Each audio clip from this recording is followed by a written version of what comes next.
Guys, kembali lagi bersama gua di Sakahayang Review. By the way, apa kabar para pengemudi yang budiman? Semoga kalian gak nyasar saat menggunakan Google Map. Karena kali ini, Sakahayang akan mereview sekaligus membahas kisah seorang kewes cantik yang tersesat ketika sedang OTW memenuhi panggilan wawancara kerja di Ojon's Company, di mana film ini berjudul Rust Creek 2018. Penasaran dong? Oke lah, daripada kalian penasaran sampai amuk-amukan sama bebek karena gak bisa baca maps, mending kita langsung saja ke pembahasannya. Dan jika kalian suka dengan channel ini, seperti biasa silahkan subscribe aja biar gak ketinggalan video menarik lainnya dari Sakahayang.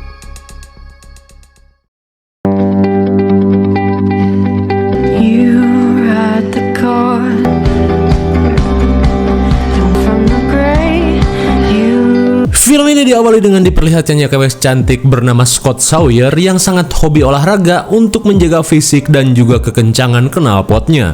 Sesaat kemudian, Scott langsung semeringah saat mendapat panggilan kerja dari pihak Ojon's Company. Ia pun diminta untuk datang ke Washington untuk melakukan interview kerja. Di tengah rasa tak percaya, Scott bergegas pulang ke asrama untuk menyiapkan keberangkatan.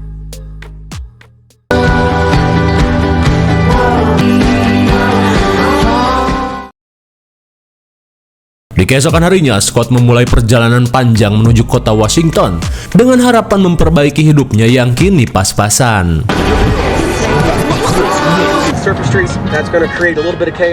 Namun di tengah perjalanan, Scott yang mendapat informasi kemacetan parah memutuskan mengambil jalan alternatif dengan bantuan Google Map. WLUN Kentucky.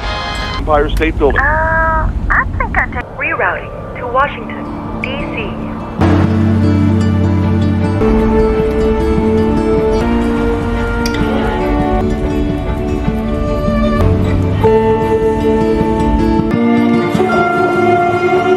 Setelah jauh mengambil jalan alternatif, tiba-tiba saja Google Map menyuruh Scott untuk belok kanan di depan. Your right turn.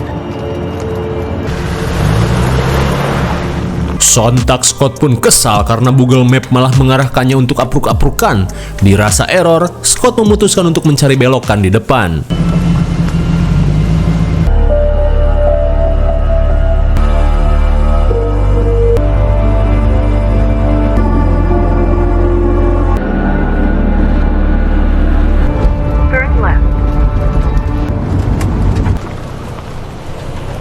Lagi-lagi, Maps mengarahkan jalan yang di luar Nurul. Dirasa gak akan bener, Scott pun memutuskan untuk putar arah. Namun di saat itu pula, dua sosok misterius terlihat mengawasi dan mengikuti Scott.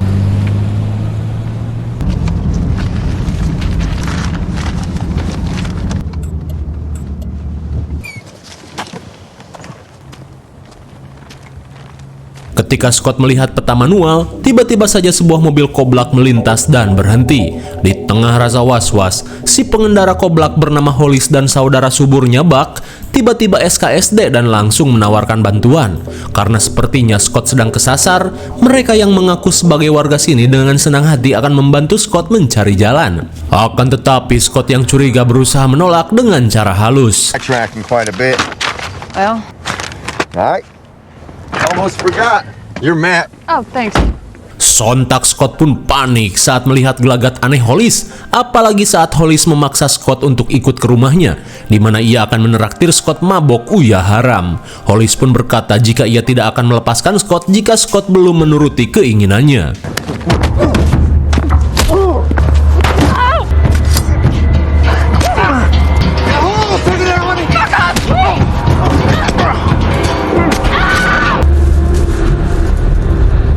Cukup tangguh untuk ukuran cewek. Meski cekernya harus terluka, Scott berhasil menghajar Hollis dan Buck yang tak punya titit sampai terkapar. Dan karena tak ada pilihan lain, Scott pun akhirnya apruk-aprukan kabur ke hutan.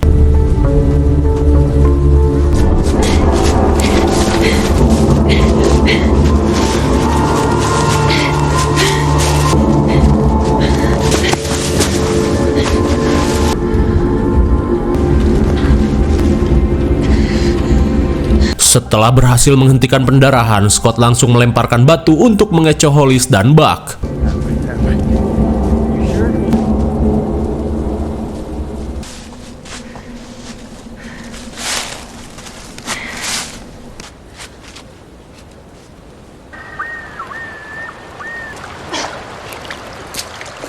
Saat hari menjelang maghrib, Scott yang kelelahan berusaha mencari tempat untuk berlindung. Dengan ceker yang pengkor, Scott terus berusaha menguatkan diri jika semuanya akan baik-baik saja.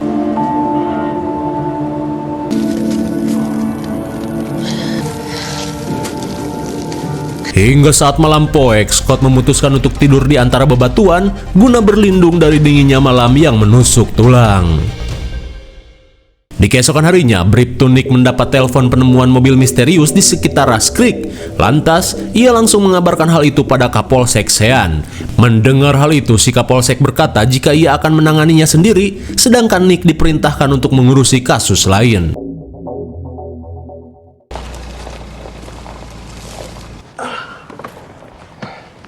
Setibanya di TKP, Kapolsek Sean merasa heran dengan mobil yang seolah ditinggalkan pemiliknya ini. Apalagi di luar, ia melihat ada bekas darah yang mengering.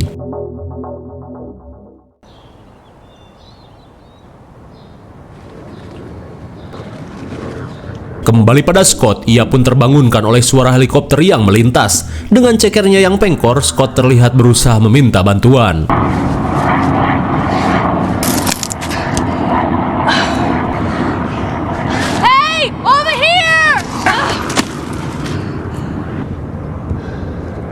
Namun jelas saja usahanya sia-sia karena mana mungkin helikopter akan mendengar teriakannya.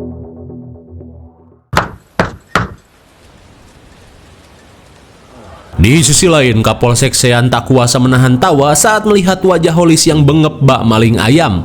Di mana kali ini, Sean yang tahu jika Hollis merupakan residivis isi cangcut, berusaha meminta keterangan terkait mobil misterius yang terparkir di wilayah Rush Creek. Namun jelas saja, Hollis hanya bisa pura-pura bego. Easy, Sheriff. Saat Buck datang, Sean semakin curiga dengan luka-luka yang mereka alami. Namun Hollis beralasan jika luka-luka ini akibat kepleset saat berburu bagong di Ruyuk. Meskipun ragu, Sean yang tak memiliki bukti memutuskan untuk pergi.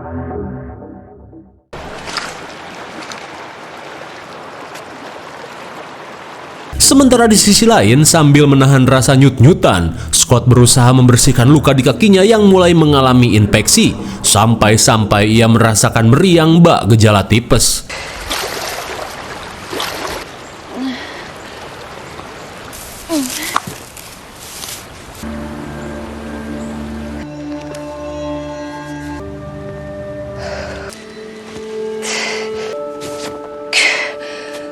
Di tengah rasanya nyautan, Scott memutuskan untuk beristirahat. Dan dengan mentalnya yang kuat, Scott terlihat tegar dan berusaha optimis jika dirinya akan selamat. Singkat cerita, Hollis dan Buck terlihat mendatangi mobil Scott untuk menghilangkan barang bukti.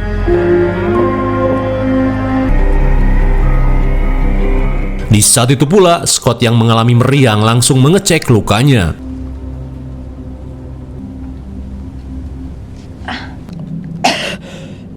Melihat lukanya mulai membusuk, Scott hanya bisa berharap keajaiban datang. Tapi tiba-tiba saja ia mendengar suara seseorang di atas gawir.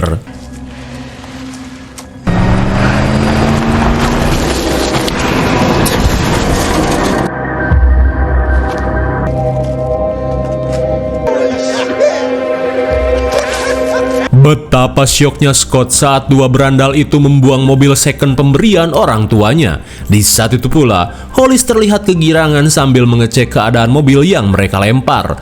Teringat dengan Scott yang masih belum ketemu, Hollis mengajak Buck untuk melanjutkan pencarian. Dan saat mereka pergi, Scott berusaha mencari HP-nya yang tertinggal di mobil.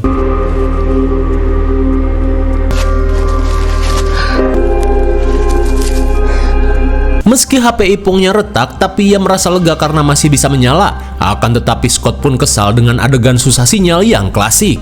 Tapi di saat itu pula, Hollis menemukan bekas perban yang berdarah. Dirasa buruannya tak jauh dari sini, Hollis mengajak si subur untuk lebih berusaha.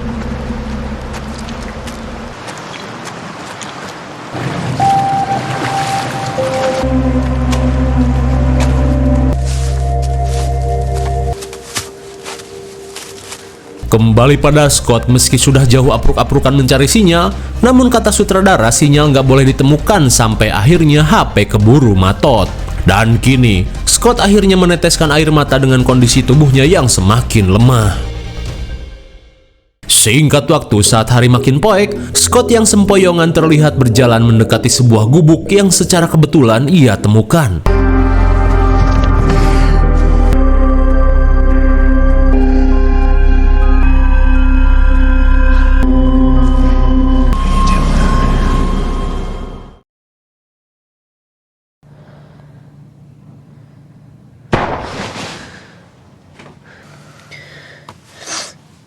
Di keesokan harinya, Scott yang siuman pun heran saat dirinya berada dalam ruangan dengan kondisi luka yang sudah diobati.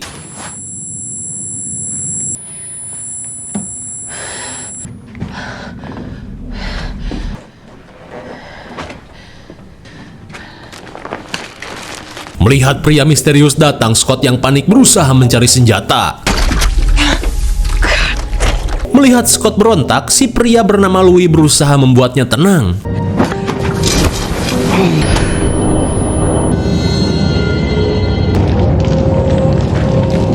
Kira-kira serbuk apa yang Scott siramkan? Apakah pupuk urea? Sementara itu, Nick yang merasa curiga langsung menanyakan alasan kedatangan Hollis dan Buck ke polsek. Terlebih ia yakin jika Hollis dan Buck menyembunyikan sesuatu. Akan tetapi meski menemukan beberapa kejanggalan, Sean hanya berkata jika semua ini hanyalah kesalahpahaman, di mana si pemilik mobil hanya kehabisan bensin. Dan kini mobilnya sudah diderek oleh pemiliknya. Mendengar hal itu, Nick yang masih curiga langsung pergi untuk melakukan penyidikan sendirian.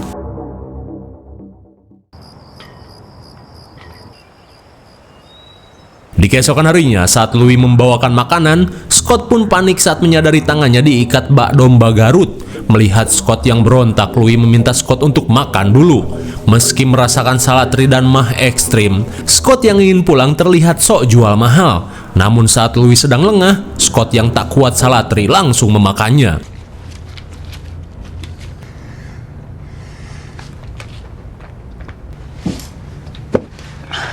Setelah menyantap makanannya, Scott menceritakan insiden penyerangan yang ia alami, di mana 3 hari yang lalu, ia yang disesatin Google Map tiba-tiba diserang 2 pria esangan yang berusaha melakukan gabrut paksa pada dirinya. Tapi untungnya ketika itu ia berhasil melawan dan kabur. Mendengar hal itu, Louis sepertinya mengenali 2 orang yang dimaksud Scott. Please, you be a hero. Seketika Louis meminta Scott untuk diam karena saat ini 2 orang yang dimaksud oleh Scott berada di depan karavan.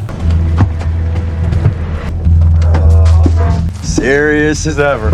Rupanya, Hollis dan Buck adalah sepupunya Louis, hasil pernikahan dari Watere dan juga bibinya.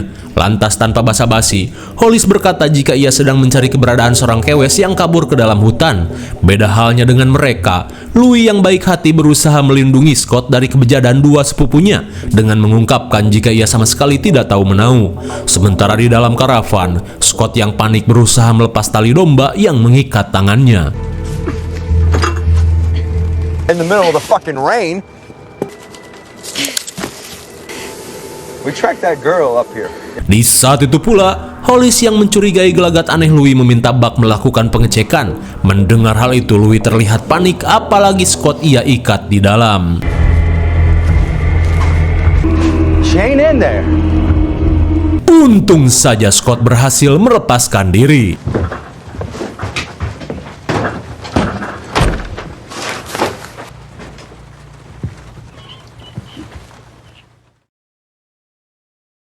Selang beberapa saat, Scott yang berhasil kabur terlihat berjalan mendekati gubuk.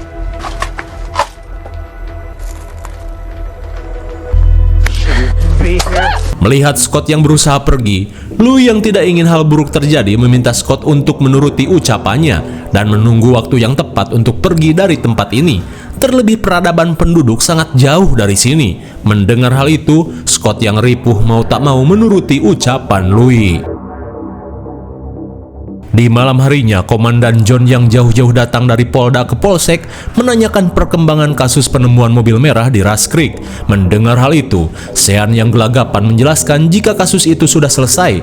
Tapi di saat itu pula, Nick langsung menunjukkan hasil penyidikannya, di mana menurut informasi, mobil tersebut merupakan milik seorang kewes bernama Scott yang hilang sejak 4 hari lalu. Dirasa Sean tak becus menangani kasus ini, John berniat mengirimkan segambreng tim SAR dan polisi pelacak untuk menyisir hutan. Hingga saat Komandan John pergi, Sean terlihat panik seperti ada yang ia sembunyikan. Kembali ke karavan, Louis meminta Scott agar berhati-hati menggunakan serbuk alkali yang digunakan, karena serbuk itu sangat korosif jika tidak secepatnya dinetralkan dengan susu. Kemudian, Scott yang ingin segera pulang berjanji tidak akan membocorkan apapun tentang praktek uyah haram yang Louis dan sepupunya lakukan. Namun Louis yang khawatir Scott tertangkap sepupunya, meminta Scott untuk bersabar dan menunggu waktu yang tepat. Terlebih ia yang belangsak tak punya mobil untuk mengantar Scott. Tapi di akhir pekan ini, dua sepupunya akan pergi ke kota menjual uyah haram, jadi ia akan meminjam mobil untuk mengantar Scott. This one heavy as a Di sisi lain, Sean yang kesal menyalahkan tindakan bodoh Hollis dan Buck, di mana hilangnya Scott membuat tim dari Polda akan turun tangan melakukan pencarian besar-besaran di area ini. Terlebih ia khawatir tim kepolisian akan menemukan pabrik uyah haram miliknya. Oh, rupanya Sean yang tidak puas dengan gaji dari pajak masyarakat nekat merintis bisnis uyah haram bersama Hollis bersaudara. Mendengar hal itu, Hollis dan Buck berjanji akan berusaha lebih keras mencari Scott. Di keesokan harinya, Scott terlihat membantu Louis untuk membuat uyah haram. Kemudian, Louis meminta Scott untuk menyiramkan cairan asteron ke dalam ember berisi potongan bungkus korek. Kemudian, sambil membawa termos cairan alkali, Louis menjelaskan jika cairan ini lebih berbahaya dari serbuk alkali, di mana percikan api kecil pada cairan ini bisa menyebabkan ledakan yang dahsyat. Lantas karena Hollis dan Buck akan datang, Louis meminta Scott untuk bersembunyi. Namun sebelum pergi, Scott terlihat mengambil obeng untuk berjaga-jaga. Hey! Just put that down there. Didn't we get masks? Sementara di sisi lain, Nick yang kembali ke polsek langsung kaget saat mendengar percakapan Sean di telepon tentang Scott. Ia pun meminta Hollis untuk segera menghabisi gadis itu jika sudah ketemu. Hingga sesaat kemudian, Sean yang menyadari Nick mendengar percakapannya langsung panik dan berusaha mengajak Nick untuk bekerja sama. Akan tetapi Nick yang seorang polisi jujur tidak ingin menjadi bagian dari kebusukan polisi.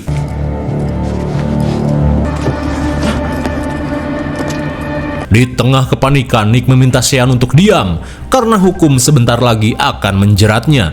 Namun saat Nick mengeluarkan kunci, sialnya kuncinya malah terjatuh.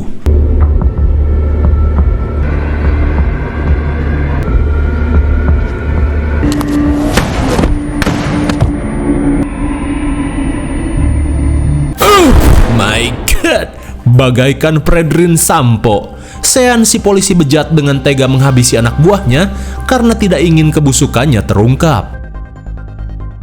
Di malam harinya, Sean yang tidak ingin kejahatannya terungkap meminta Hollis dan Buck untuk menguburkan jasad Nick di dalam hutan. Kemudian, Sean meminta dompet milik Scott yang Hollis temukan guna menyempurnakan rencana jahatnya. Worry about it. I'm gonna get to the bottom of this. Reasonable explanation for. Hold on. Bye. Di keesokan harinya, saat Komandan John datang, Sean langsung melakukan gimmick jahatnya, di mana ia mengungkapkan kecurigaannya pada Nick yang tiba-tiba menghilang secara misterius. Lantas sebelum Komandan John melakukan pencarian, Sean berpura-pura membuka loker milik Nick. It's fine. Just be a minute. Appreciate the offer.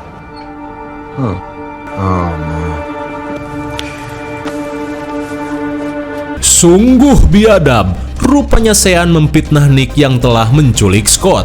Hingga setelah John termakan gimmicknya, Sean yang melihat John dan timnya sedang bersiap memulai pencarian bergegas pergi meninggalkan polsek. Sementara itu, Louis dan Scott terlihat nyantui mengobrol di depan karavan. Louis pun berkata jika sebenarnya ia sudah bosan bekerja sebagai pembuat uyah haram, di mana ia ingin bertobat dan bekerja di tempat yang halal. Gonna be starting to get used to quiet country life. Namun di tengah hangatnya suasana, Louis yang mendengar suara mobil meminta Scott untuk bersembunyi. Rupanya itu adalah Sean yang ingin mengecek paket Uya Haram yang akan dikirim. Namun dengan bedil somplak, Louis meminta Sean untuk menunggu saja hasilnya. Di tengah kecurigaan, dengan pedenya Sean berkata jika ia mampu menembak sebelum Louis mengarahkan bedil somplak itu. Namun jangan salah, sebenarnya Louis menargetkan drum kimia yang bisa meledak kapanpun. Ia pun meminta Sean untuk pergi. Go inside and take a look what y'all up to.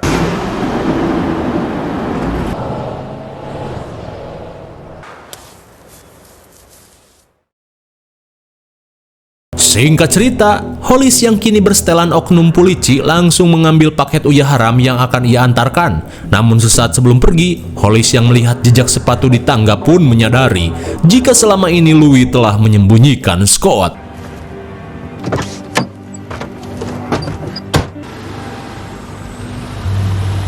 Setelah Hollis dan Buck pergi, Louis bergegas menghampiri Scott untuk merencanakan pelarian. Hingga di tengah percakapan, tiba-tiba You could have just told me. sungguh suwe, akhirnya Louis pun kepergok menyembunyikan Scott. Dalam keadaan terpojok, Louis yang panik memberikan kode rahasia dan meminta Scott membuat kopi untuk Hollis dan Buck.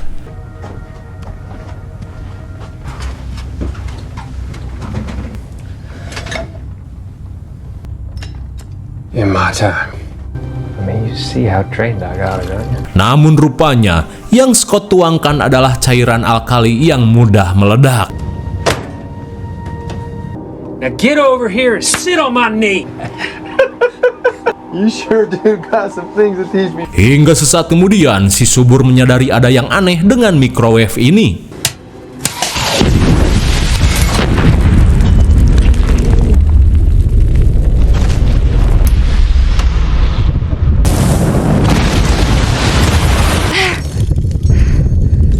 Akhirnya, si subur pun meninggoy setelah cuci muka dengan api alkali dan karavan itu meledak dengan dahsyat. Namun sesaat kemudian mereka pun panik saat melihat Hollis yang tutung masih bisa selamat. Louis pun meminta Scott untuk berlari sejauh mungkin.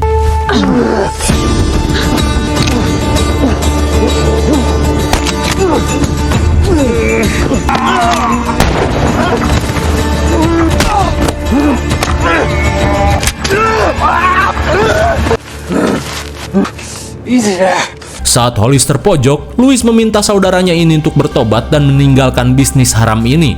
Terlebih ia merasa suatu saat Sean akan mengkhianati kita. Lalu tiba-tiba saja Sean pun datang.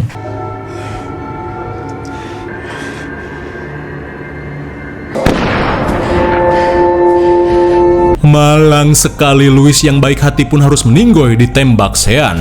Sementara itu, Scott yang seorang pelari handal langsung ngabret seedan-edannya.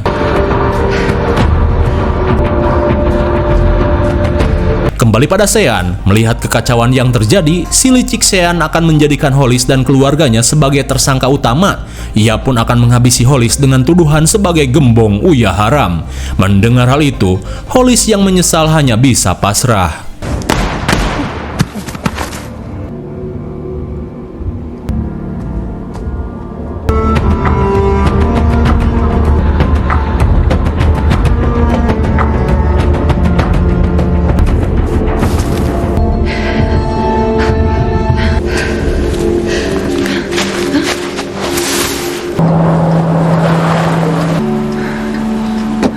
Setelah jauh apruk-aprukan, Scott pun merasa lega saat ditemukan seorang polisi yang bertugas.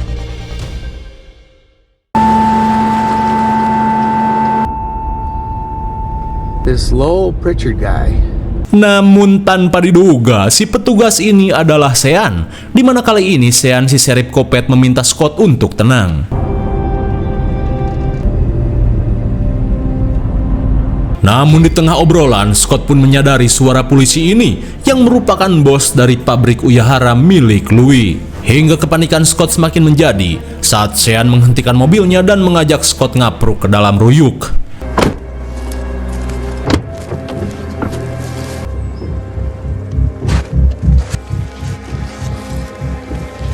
Go on down a little further there. They called this Rust Creek. And they mined up all the clay.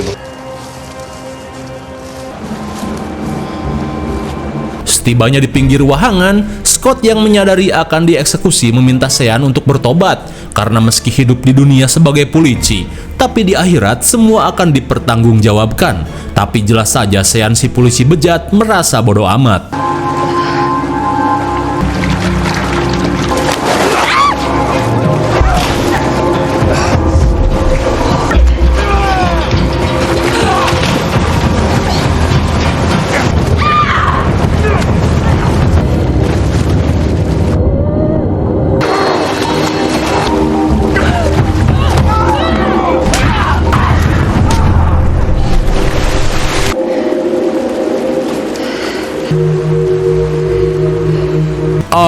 Akhirnya, Sean si polisi bejat pun modar dicucuk obeng tepat di jantungnya.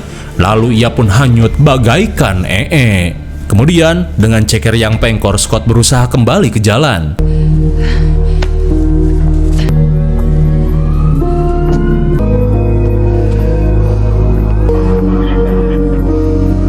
Meskipun terlambat bagaikan polisi India, tapi akhirnya Scott bisa selamat.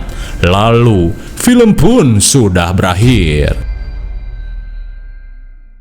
Bagaimana? Menegangkan sekali bukan? Perjalanan panjang Scott menuju Washington harus berujung petaka, di mana Scott yang tersesat malah mendapat gangguan dari Buck dan Hollis. Hingga di tengah pelarian, Scott yang beberapa hari tersesat di hutan mendapat pertolongan dari Louis. Dan akhirnya, bisnis uyah haram yang Sheriff Sean jalankan pun terungkap. Hingga di akhir cerita, setelah kematian Louis, Scott yang berusaha kabur berhasil menghabisi Sheriff dengan hanya menggunakan obeng kembang. IMDb untuk film ini adalah 5,9 dan menurut Skah yang cocok saja diberi nilai 6,0. Mungkin segini saja review dan pembahasan film Rust Creek 2018. Jangan lupa like dan subscribe supaya kalian tidak ketinggalan jika ada video menarik lainnya dari Skah yang. Thanks for watching and see you on next video. Bye bye.